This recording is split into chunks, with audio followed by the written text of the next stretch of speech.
thank you, friends, for joining us today. My name is Tamara with Love in a Big World, and my guest is Juanita Campbell Rasmus. She is an author, speaker, a contemplative, and so much more. And she is going to be sharing her new book, Learning to Be, Finding Your Center When the Bottom Falls Out. And for us who are in education, this is a great lesson in self-care.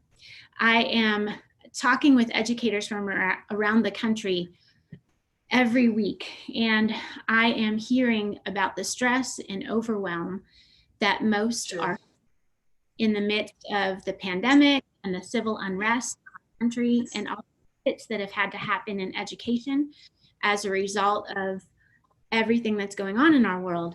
So this is an opportunity for you as our participants to gain some wisdom, insight, and strength to continue on in your journey of service. So thank you for being here. And Juanita, thank you so much.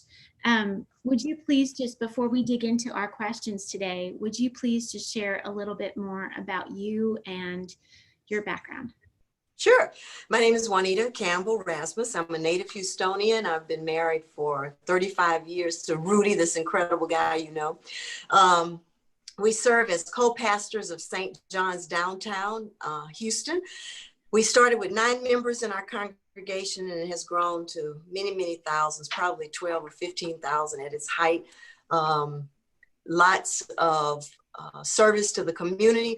Our congregation started, when we started the church, we also started a nonprofit, Bread of Life, Inc. And Bread of Life has over the years been providing, initially we started with working with homeless individuals, providing food daily, meals daily, shower and laundry facilities. Then ultimately we provided housing. I created a program called the Art Project Houston, which was designed to help give creative spaces for homeless individuals so that they could transcend those skills that they were learning in the Art Project as a way of generating income on the streets as artists, or however they saw fit to manifest that work. In a point in my life when the church was at its most rapid growth, I experienced a major depressive episode, which I call the crash in Learning to Be. And so you've got the right person to talk to you about self-care today, because I didn't know anything about self-care. Had I heard about self-care? Of course, we all hear about it. But how often are we actually engaging intentional practices to care for our soul, to care for our being? And so Learning to Be came out of my experience of not caring for myself. Mm-hmm. Well, thank you for setting the stage as we dig into these questions. So can you, I read through the materials that you sent about the book, and one of the things that really stood out to me is that you're talking about the mind, body, spirit connection. Exactly. I think a lot of times in education, we're focused on the mind and maybe the body, but we forget about the spirit. So would you break that down for us? What is that mind, body, spirit connection, Juanita? Sure. Well, you know, so much in life is created in a Trinitarian model. So as an example, water can be steam, it can be liquid, and it can be ice. All right. So likewise, our existence, like water, shows up and needs, or it has 3 expressions. The mind, we're very clear of, it's that computer that's operating even when we're asleep. The body, it's the instrument that allows us to show up and offer love to one another, service and comfort and support to each other. It's the way we experience being in the world. It's our uniform, if you will. Then the spirit is that which in us, which I like the Old Testament words for spirit, like pneuma and ruah, that breath of life that's within us. Now, the reality is they work in harmony with one another. So often when we're not caring for ourselves, the body says, well, let's help her out. Let's help him out. So there'll be a headache. And we think, oh, well, I'll just need to take a Tylenol or something to help with the headache. And so if we don't really pay attention to why is my head hurting? What's going on? Could there be too much tension that I'm carrying in my head and shoulders? And so it's manifesting as a headache. sciatica, lower back pain, what's your pain in the butt? What is it that in your life right now is a pain in the butt to you? All right. So you get to ask yourself questions, and often the body will take on the task of saying, let's help this person recognize they need to make some change, right? So if you don't pay attention to the body, the mind says, hey, we got this. So you go to sleep at night, you wake up with crazy dreams. And you wonder, what are these dreams about? Why was I running from this boogeyman? Why was I being chased? Why was I? Because the mind is trying to tell you, we are trying to get your attention. You're not paying attention during the day, so we're going to mess with you at night. All right? All of these are simply ways that if I had been paying attention and could have connected the dots, if I had noticed what I was noticing in my life, my mind had been trying to get my attention. My body with its various aches and pains and discomforts was trying to get my attention, that I was doing too much and that I wasn't making safe space for rest and renewal. So you really went right into what I was going to ask you next about that physical and mental illness or connection between the mind, body, and spirit and what that tells us. Exactly. So thank you. Jumping ahead. I love that. So you're talking about the rest and renewal. What are some things that we can do for our mind, body, and spirit to rejuvenate us? Thank you for asking that question. Can I ask everyone in your audience if you would sit up as straight as you can in your seat? And if you're able to put your feet flat on the floor and then turn your hands palm side up and rest them on your thighs. Now, take a deep breath through your nose and exhale through your mouth slowly. Again, breathe in through your nose. Exhale through your mouth slowly. Now, as you breathe through your nose, notice the cool air coming into your nostrils. And as you exhale through your mouth, notice the warm air exiting your mouth. So the first thing we can do is notice our breathing. Often we're breathing very shallow. Continue to breathe even as I discuss this. Bring that breath down into your gut. We often think of the mind as the primary means of operation, but we're now realizing it's in the gut. There's an intelligence in the gut. There's a knowing in the gut. The mind becomes the mechanism that manufactures and moves us into the spaces we want to move into, but the deep intelligence is in the gut. So if we're breathing and we can bring that breath down into the gut, it's one of the very first ways we can begin to experience a kind of rest, a kind of renewal. Take a deep breath, breathing in through your nose, exhale through your mouth. And now just notice what you're noticing. Allow yourself to just be in your body. What do you notice? Continue to breathe.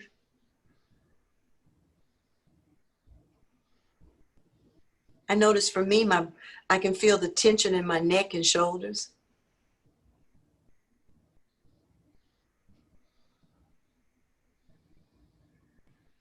As I continue to breathe, I feel myself being more centered, more grounded, more in the moment. What are you noticing? I'm noticing that because of my bright light, I'm really sweating. That's so embarrassing. But I'm so aware of that right now. Yeah. And so to your audience, what are you noticing? Just name it, whatever it is. You see, one of the keys to self-care is that we turn our attention to noticing what we're noticing, not ignoring what we're noticing. Many of us have invested a lot of time and energy ignoring. So the real invitation for self-care, for rest and renewal, is to notice what you're noticing. And so breathe. That's a great way, one of the great tools. I do meditation most mornings for about 30 minutes. It's one of the ways that helps to clear my head, my mind. It also, the kind of breathing I just asked you to do, and I hope you're still doing it, as you exhale through your mouth, you're helping to reset the autonomic nervous system. Our nervous system, our autonomic nervous system has two reactions. One is rest, reflect, create. The other is fight, flight, run, get away, right? And so by doing this kind of breathing, you're normalizing the system. So it's not just operating in fight or flight, or not just in rest and renewal. If too much rest and renewal is a couch potato and nothing will get accomplished, right? But we want harmony between the two. We want to know when is the moment to take action. And we also want to know when it's the moment to rest and restore. And so this kind of deep breathing through the nose, bringing that air down into the gut and exhaling deeply and slowly through the mouth helps to reset and give us a new starting point for the autonomic nervous system. So breathing, noticing what you're noticing. These are two of the kinds of approaches I talk about in Learning to Be for helping us to care for ourselves. Processes of rest and renewal. Now I'm going to ask you a question. While you keep breathing, if I ask you today, what is one thing you know to do to take care of yourself? What is it?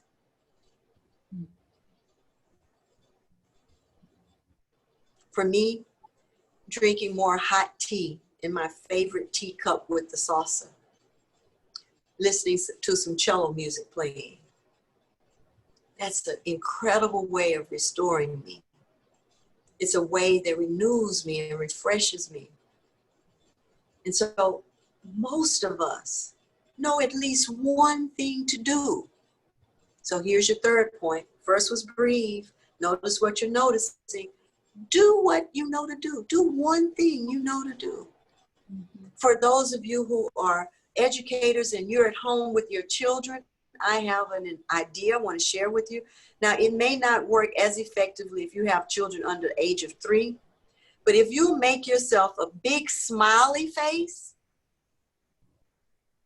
and put yes, and then glue it to your bathroom door. And every now and then, do what your students used to do. Ask for a hall pass and go to the restroom. Close the door and tell them you'll come out when the smiley face is off the door, okay? Give yourself 2 or 3 minutes to just go and sit on the throne. Catch your breath. Yeah. Breathe. Rest. And then when you're ready, take the smiley face off the door so they'll know that you're coming out now, all right? But do what you can, not what you can't. Do what you can, not what you can't. That's wonderful. I hope that helps. It is. It's so helpful. And I'm listening to you and I'm thinking, I have a question related to the book, but before I get to that, I'm just wondering, why do you think it's been so difficult for us to give ourselves permission to notice what we need to notice and to do the one thing and to breathe? Well, I think there are a lot of paradigms at work. One is we have to go back to the founding of this country. This was a nation founded on people pulling themselves up by their supposed bootstraps. This Puritan kind of way of being where there was no real acknowledgement of feelings beyond dire feelings, you know. There was no real talk about pleasure. There was no real talk about ecstasy. No real talk about rest and renewal when you're talking about having to, you know, create a nation, if you will. And so a lot of it is our history as Americans. But then I think we also have to look at our individual histories. Many of the immigrants who came to this country didn't know anything about breathing space. They were trying to keep food on the table for their children. And so it's a lot of our old story showing up in our current bodies. Some of it is even been transmitted in our DNA. Scientists are telling us that now.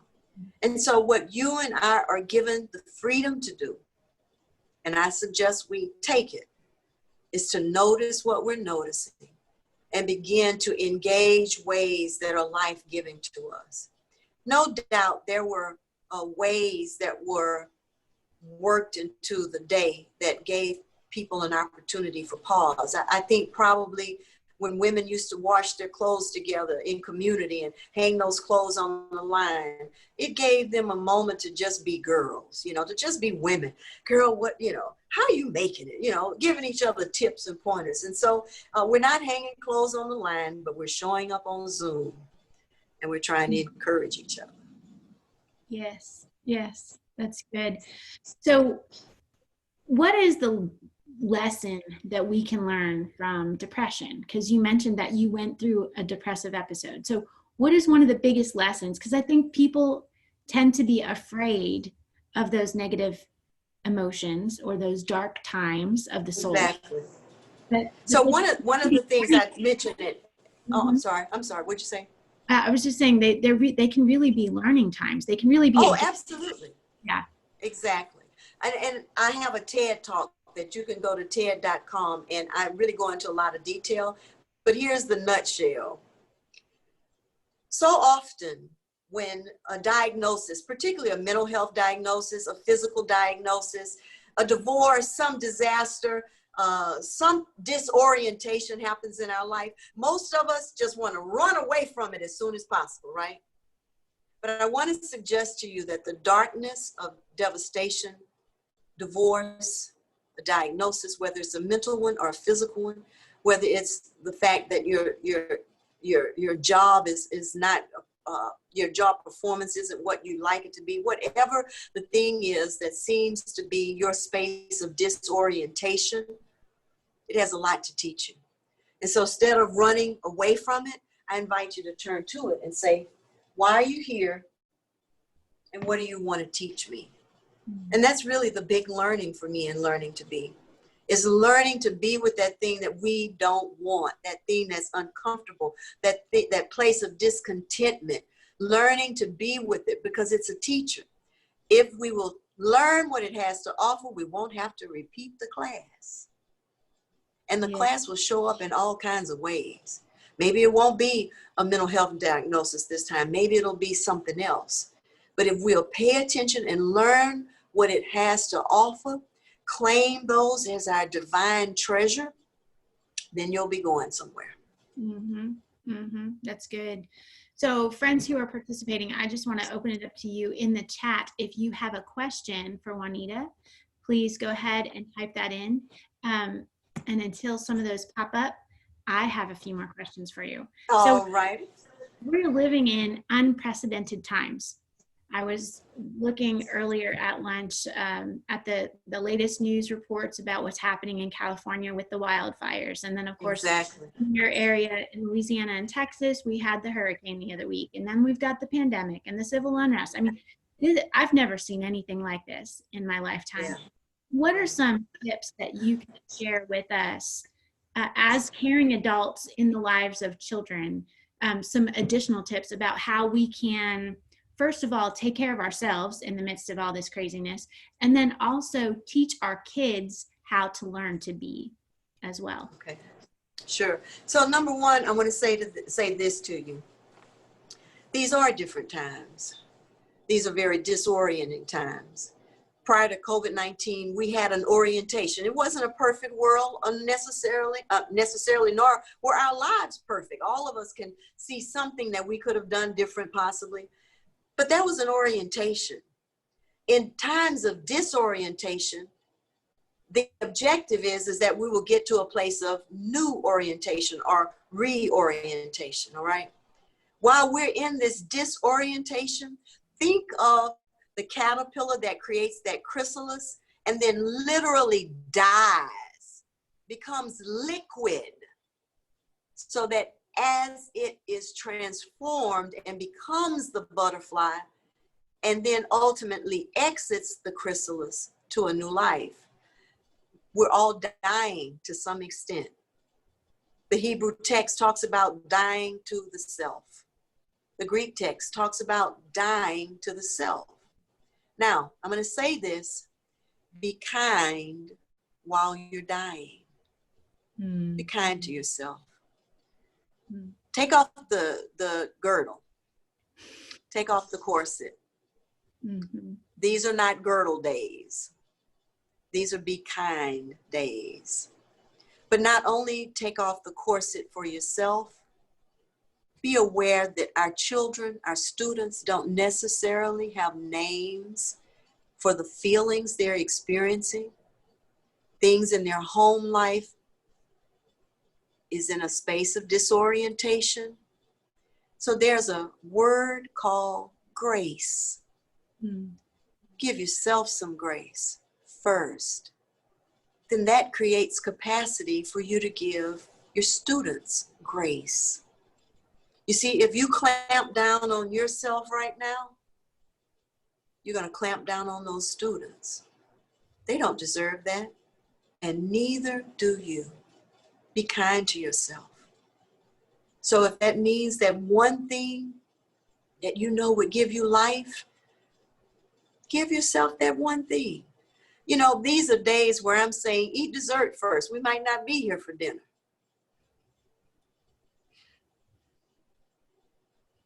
That's true. Be kind. Be kind to yourself. That's good. That's good. I love, Juanita, I just love how you put language to all the things that we are struggling through together. Thank you for that. Thank you. So what other things would you encourage us to consider at this time? Because I think everybody is just enraptured with what you're saying. There are no other questions coming in. So we're just sitting at your feet and learning today, my friend. Okay. Oh, my friend says that no questions means one or two things. Either everybody knows this already, or number two, they could care less. So I hope go with the fact that I think everybody's like, tell me more. All right. Well, here's some other things. I wrote a little word. The word is breathe. And so for each of you, I want to tell you what the acrostic is for breathe. So the breathe is bring in oxygen. Teach your students how to breathe. Why not, before you change each subject, for those of you who are teaching multiple subjects to the same students, before you change, or as you change subjects, say, all right, we're going to take a breathing break. And you breathe. Breathe in through the nose, exhale through the mouth. For those of you who are doing classes where you've got, you're teaching the same course to multiple students, each class, do a breathing break before, in the middle, and at the end. Give these students an opportunity to practice breathing. You bring in oxygen that gives clarity, it reduces the anxiety, and they will retain more information by breathing than by coming in going, oh my God, did I do my homework? Do I have everything I need? That anxiety is good for no one. So the R is rest. Rest in the fact that none of us knows exactly how to manage disorientation. Rest in that fact. Explore creativity during this time. That's the E. I would also say exercise with your students. I know that you have, all these regulations and things that you're working with, especially public school teachers. But exercise, invite the kids to do a few jumping jacks. You do it with them. Do head, shoulders, knees, and toes, something like that to help change up the energy. That's the focus of that E. Energy, changing up the energy so that it can be present to the assignments and the instruction. The A in breathe is affirm. Affirm what you want. Affirm what you've said to your students. Let's say you're talking about history. We might say, I'm affirming that each of you has a better understanding about, and then you summarize what you just told them.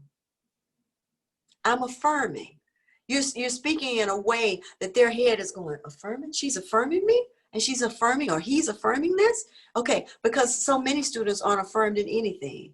So begin to affirm your students. You don't have to say, Johnny, I'm so glad that today you finally brought your homework. That's not an affirmation.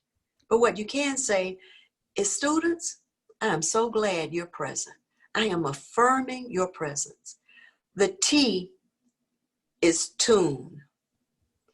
Tune in to noticing what you're noticing. Notice what you're noticing in yourself as you go from subject to subject, or cluster of classes to the next cluster of classes. Notice what you're noticing in your students. Notice if there's a little more lethargy. That's when you want to encourage the breathing and the exercise. Notice what you're noticing. You know, I'm going to celebrate you as educators. And I want to affirm something. Educators have always been the primary source for support for students. Educators have always been the place of affirming students, of noticing little changes that sometimes parents and institutions don't notice about what's happening with students. But you see things, you notice things, you know things in your gut. Notice what you're noticing and tune into it so that you can best serve your student population.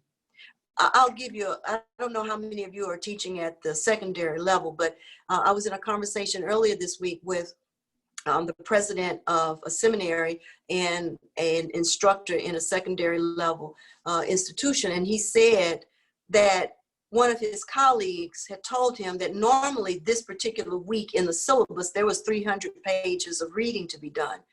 He said, but I don't have the bandwidth, and I'm not going to assume they do. And so he reduced the reading from 300 pages to 60. Now, let's think about this. Would you rather your students get a good grasp on 60 or be nebulous with 300? So tune in to changes that may need to be made, because none of us has ever lived through this era before. The H is hydrate. Stay hydrated. We're sitting a lot, and so I want to encourage you, keep your water at hand. Get a container that's so big that by the end of the day, you should have emptied it, okay? Stay hydrated. The brain relies on water to function. Encourage your students to stay hydrated. One of the things I experienced during the Depression, it was as though my brain were the wheels on a train. The horn would sound for the train to move, but my engine, my wheels couldn't move down the track. They weren't lubricated. The brain needs water as lubrication to function well. Hydrate. And the E is engage. Find some creative and fun, whimsical ways to engage your students. That engagement, I was in a 1 week, 8-hour-a-day learning environment for a program that I'm in. And in that program, one of the things they did to engage us is about every 30 minutes, they would have us dance. And so they played music from the 60s. And so everybody was standing up doing, dancing to Elvis Presley songs, and then we'd be dancing to Motown hits. And so they just had us moving. And so it was simple movements. Okay, let's do the airplane. So we're doing the airplane. Then they said, all right, we're going to swim. All right. And so what if you allow for some engagement that's physical? Because remember, they have done neurological studies that show when there is motion engaged in a learning environment, you retain more. And if it's fun, you retain even more. because then the mind says, oh, we're doing math. Oh, that's right. We were doing the airplane, or we were swimming at math, and we were doing the lasso at math, and we were doing the hula hoop at math. All right, I'm ready to do some math now. That's great. Yeah. And what I love Breathe. about all of these tips with Breathe, Juanita, is that these can be done either in person in a school classroom or Exactly. virtual learning. Exactly. So for that. And we've had some questions come in. I know we're about out of time, but if we could address these. Angelique says, I'm an elementary school counselor. My little ones have been saying that they feel that there's going to be a war. They are confused and scared. How shall I respond to comfort them, especially their concerns about a war or racism?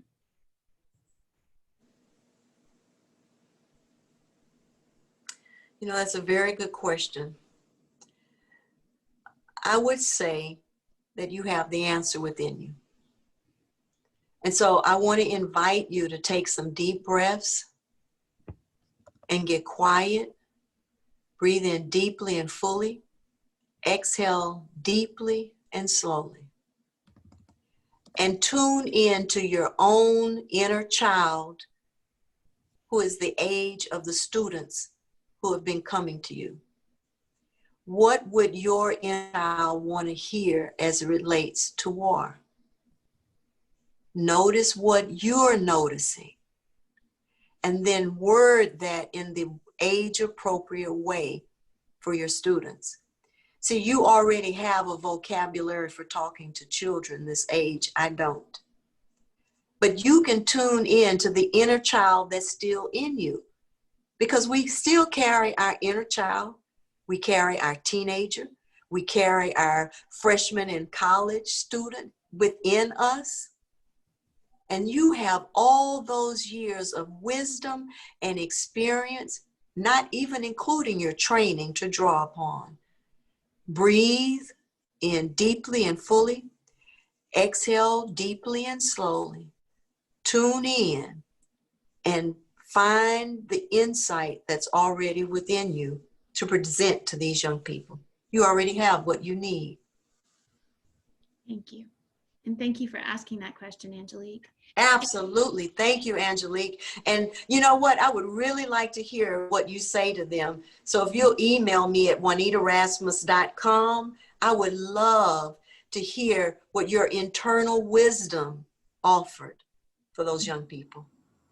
And Amy's asking, Juanita, where can we purchase the book? Everywhere books are sold. Amazon, Barnes & Noble, whoever is still selling books, they'll have this. And I'll also say this.